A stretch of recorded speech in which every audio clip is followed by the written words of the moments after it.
Imagine an 8-year-old boy smiling as he calmly admits to killing 3 babies. Not strangers, but his own sister, his cousin, and a neighbor's child. This is the chilling story of Amarjeet Sada, the world's youngest serial killer. A child whose innocent face hid a darkness that shocked the entire world. Amarjeet Sada was born in 1998 in a tiny village in Bihar, one of the poorest states in India. His village was simple, with mud houses, narrow paths, and fields where families worked to earn their daily bread. Life was hard for almost everyone there. Poverty, lack of education, and limited opportunities shaped the lives of children and adults alike. Amarjeet's family was no different. They struggled every day just to survive, and like most children in the village, Amarjeet grew up barefoot, running in the dust and playing simple games with stones, sticks, and old tires. On the outside, Amarjeet appeared to be just another child of the village. He smiled, laughed, and followed his parents as they worked in the fields. Sometimes he would sit in the shade of a tree, watching other children play. To anyone who did not know him well, he looked ordinary, maybe even innocent. But deep inside, something was very unusual about this little boy. There was a darkness in him, a side of his personality that nobody could see at first. Amarjeet's family background played a big role in how his story unfolded. His parents were not educated. They did not understand concepts of psychology, mental health, or criminal behavior. For them, life was about putting food on the table, following traditions, and obeying community rules. Strange behavior in a child was often ignored or explained away with excuses like, "He's just naughty," or "He will grow out of it." This way of thinking left Amarjeet's family blind to the danger that was slowly growing within him. The first sign of Amarjeet's darkness appeared when he committed his earliest terrible act. Most children his age did not even fully understand what death meant, but Amarjeet not only understood, he acted upon it. When his family discovered what he had done, they were shocked, confused, and terrified. However, instead of going to the police or telling the villagers, they made a decision that would have horrifying consequences. They kept it a secret. Why did they keep quiet? The reasons were many. First, they thought no one would believe them. After all, who would accept that a 7-year-old child was capable of killing another human being? Second, they feared what the villagers would say. In small rural communities, reputation means everything. If the truth came out, their family would be shamed, avoided, and perhaps even punished by the community. And third, despite their fear, they still saw Amarjeet as their son. Protecting him felt natural, even if it meant hiding a crime. But this silence was deadly. By choosing to cover up his actions, Amarjeet's family unknowingly gave him freedom. Instead of facing consequences, Amarjeet learned that he could continue doing whatever he wanted without punishment. He was too young to understand laws, morals, or empathy, but he clearly understood one thing. Nobody was stopping him. As days turned into weeks, Amarjeet's dark side grew stronger. He did not cry over what he had done. He did not feel guilty. In fact, some reports suggest that he smiled when asked about his actions. This lack of emotion was not normal, but his family still hoped he would change. Sadly, their silence became the shield that allowed a child with a secret darkness to turn into something much more dangerous. Amarjeet Sada's story began like the story of any poor boy from a forgotten village. But unlike others, his innocent smile hid a truth so disturbing that when it finally came out, it shocked not just his village, but the entire world. Amarjeet Sada's first victims were not strangers, not outsiders, but members of his own family. This fact alone made his story more horrifying. Usually, family is the safest circle for a child. It is where love, care, and protection are found. But for Amarjeet's younger siblings and cousins, being part of his family meant danger. The first tragedy happened when Amarjeet was only about 7 years old. His victim was his 8-month-old baby sister. The little girl, helpless and innocent, trusted her brother like any baby would. No one suspected that Amarjeet would harm her. But one day, in an act that nobody could explain, Amarjeet strangled her to death. For a boy his age to even understand how to kill was shocking, but what made it worse was the calmness with which he carried it out. When the family discovered what had happened, they were horrified. Imagine the parents' grief.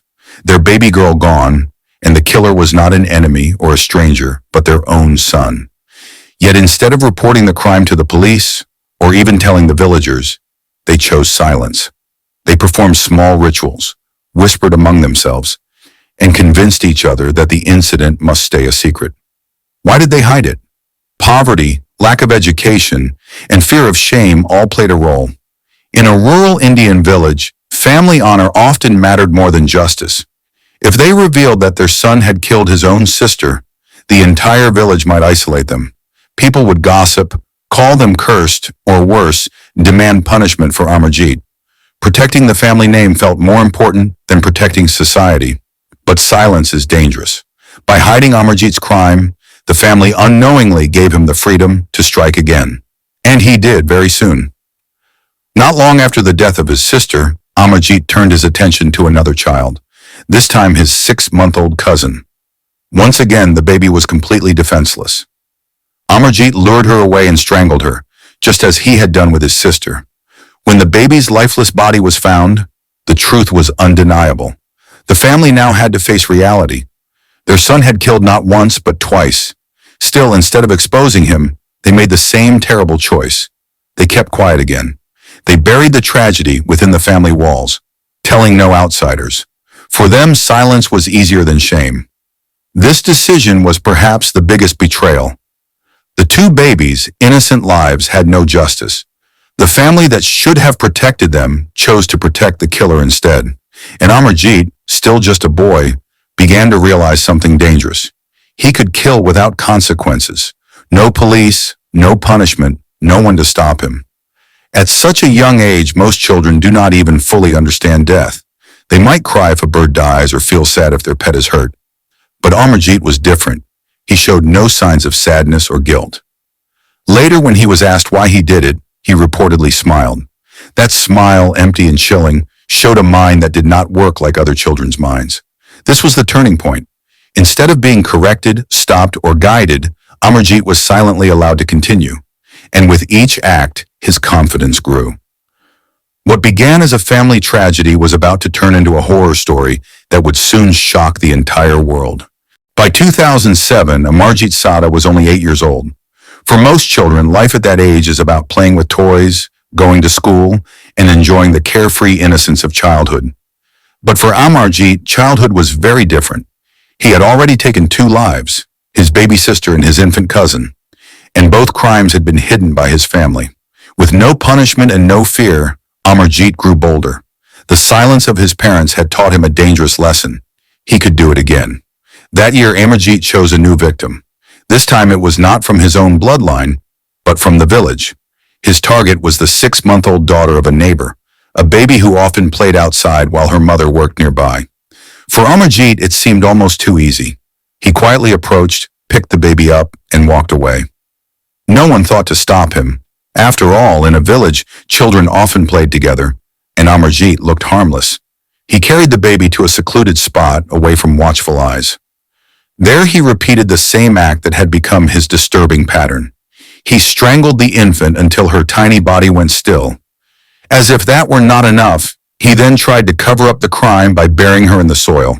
For an 8-year-old boy to not only kill, but also attempt to hide the evidence showed how far beyond normal childhood behavior he had gone. When the baby's mother returned and saw her child missing, panic swept over her. She ran through the village, screaming her daughter's name, asking everyone if they had seen her. Neighbors joined the search. Eyes turned toward Amarjeet when someone recalled seeing him walking away with the baby. At first, some villagers hesitated. How could a boy be responsible? But suspicion grew quickly, and the crowd confronted him. What happened next shocked everyone. Instead of crying, denying, or showing fear, Amarjeet remained calm. When the villagers demanded to know where the baby was, he simply agreed to show them. With no hesitation, he walked to the very spot where he had buried the child. As the villagers dug through the soil and uncovered the lifeless body, gasps and cries filled the air. Mothers clutched their own children tightly. Fathers looked on in disbelief.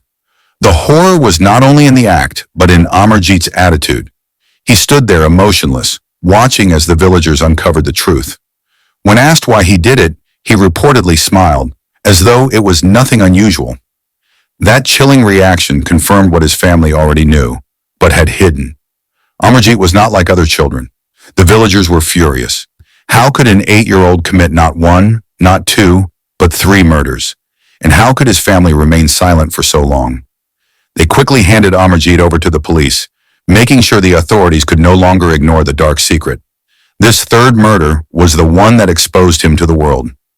News spread fast. A boy, barely 8 years old, was being called a killer. Journalists rushed to the village. Headlines screamed of the world's youngest serial killer, and Amarjeet's name became known far beyond Bihar. What had once been a family's hidden nightmare now became a case that shocked the globe. When the villagers finally handed Amarjeet over to the police in 2007, the officers could hardly believe what they were hearing. An 8-year-old boy accused of killing not 1, not 2, but 3 babies? At first, some officers thought it must be a mistake or some kind of misunderstanding. But as they began their questioning, they realized very quickly that this was no mistake. The boy was telling the truth. Amarjeet sat in front of the officers, small in size, wearing simple village clothes, his face still innocent looking, but his words were anything but innocent.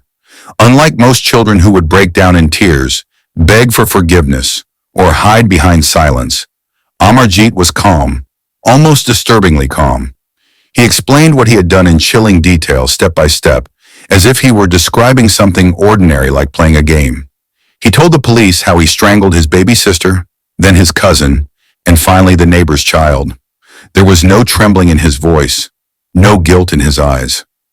Reports say he even smiled at certain points during the questioning, a cold smile that shook the officers to their core. For grown men who had dealt with thieves, murderers, and violent criminals, it was terrifying to hear such words from the mouth of a child. What made it scarier was his complete lack of understanding that killing was wrong. Amarjeet did not talk about his actions with shame or fear. He seemed to believe that what he had done was not serious. It was this lack of empathy, this absence of conscience, that made the case so unique and so disturbing. Soon, psychologists were brought in to examine him. Their findings were alarming. Amarjeet showed signs of conduct disorder and possible psychopathic behavior, conditions that meant he had little or no ability to feel guilt, compassion, or responsibility for his actions. Most children at that age still struggle to understand death fully, but Amarjeet seemed not only to understand it, but also to embrace it. The case made headlines across India and beyond. Newspapers and TV channels called him the world's youngest serial killer. People everywhere debated how such a young boy could commit such horrifying crimes. Was it something in his environment? Poverty, neglect, lack of education? Or was he simply born with a mind that was wired differently? Despite the severity of his crimes, the Indian legal system had its limits. According to the Juvenile Justice Act, children under 18 could not be punished as adults, no matter what crime they committed. That meant Amarjeet could not be sent to prison. Instead, he was placed in a juvenile home, where the goal was reform rather than punishment. There, he was supposed to be given education, counseling, and rehabilitation. Yet many people doubted whether someone like Amarjeet could ever be truly reformed. Villagers who had lost their children could not accept the idea of him living freely one day. But the law was the law. According to reports, Amarjeet remained in the juvenile home until he turned 18. After that, he was released back into society, since Indian law does not allow minors to be held beyond that age. His exact whereabouts today remain a mystery. Some say he took on a new identity and lives somewhere quietly. Others believe he may have returned to his village, but nobody knows for sure. What is certain is that Amarjeet's case remains one of the most shocking in history. His chilling confessions, his lack of remorse, and the fact that the law could do so little all combined to create a story that continues to disturb anyone who hears it. The story of Amarjeet Sada did not remain hidden in his small Bihar village for long. Once the police confirmed the shocking details and the media picked up the case, it spread across India like wildfire and then across the world. Headlines screamed of a chilling truth. An 8-year-old boy, already responsible for multiple murders, was being called the world's youngest serial killer. The thought alone was enough to disturb millions. Society is used to associating crime with troubled adults. But the idea that a child could commit such acts without fear or guilt was unthinkable. People everywhere asked the same question. How could someone so young do something so terrible? In the days that followed, journalists flooded the village, trying to piece together Amarjeet's background. They described the dusty roads, the mud houses, and the grinding poverty that shaped daily life. Some experts argued that his environment was partly to blame. Growing up in poverty meant Amarjeet lived in a world where survival was more important than morals. Education was almost absent, and awareness about psychology or mental health was nearly zero. Perhaps they suggested his violent behavior was a product of neglect, hardship, and lack of guidance. But others strongly disagreed. They believed Amarjeet's actions went far beyond environment. His calm smile when confessing, his step-by-step explanations of the murders, and his lack of remorse pointed to something deeper, a psychological disorder. Psychologists suggested that Amarjeet showed early signs of psychopathy or conduct disorder, conditions where empathy, guilt, and compassion are almost non-existent. For them, Amarjeet was not simply a victim of poverty, but a child born with a mind wired differently. Whatever the cause, the impact of his crimes was enormous. Parents in his village became terrified. Many mothers no longer let their babies play outside without supervision. Children who had once played freely in the fields were suddenly guarded closely. Amarjeet's name became a shadow that lingered long after he was taken away. On a larger scale, his case sparked debates about law and justice. Should a child capable of such crimes be treated like an adult criminal, or should he still be seen as a child in need of reform? The Indian legal system, bound by the Juvenile Justice Act, chose rehabilitation, but many argued that releasing someone like Amarjeet at 18 was a danger to society. People feared that once free, he might kill again. Today, Amarjeet's exact whereabouts are unknown. Some reports claim he was given a new identity and now lives quietly in another part of India. Others believe he returned to Bihar under a different name. The uncertainty only adds to the fear. The idea that the world's youngest serial killer could be walking among ordinary people, unrecognized, unsettles many. In the end, Amarjeet's legacy is not just about the crimes he committed, but about the questions he left behind. Was he a child shaped by poverty, silence, and neglect? Or was he born with a darkness that no environment could change? His story remains one of the most haunting reminders that evil can sometimes come from the most unexpected places, even the innocent face of a child.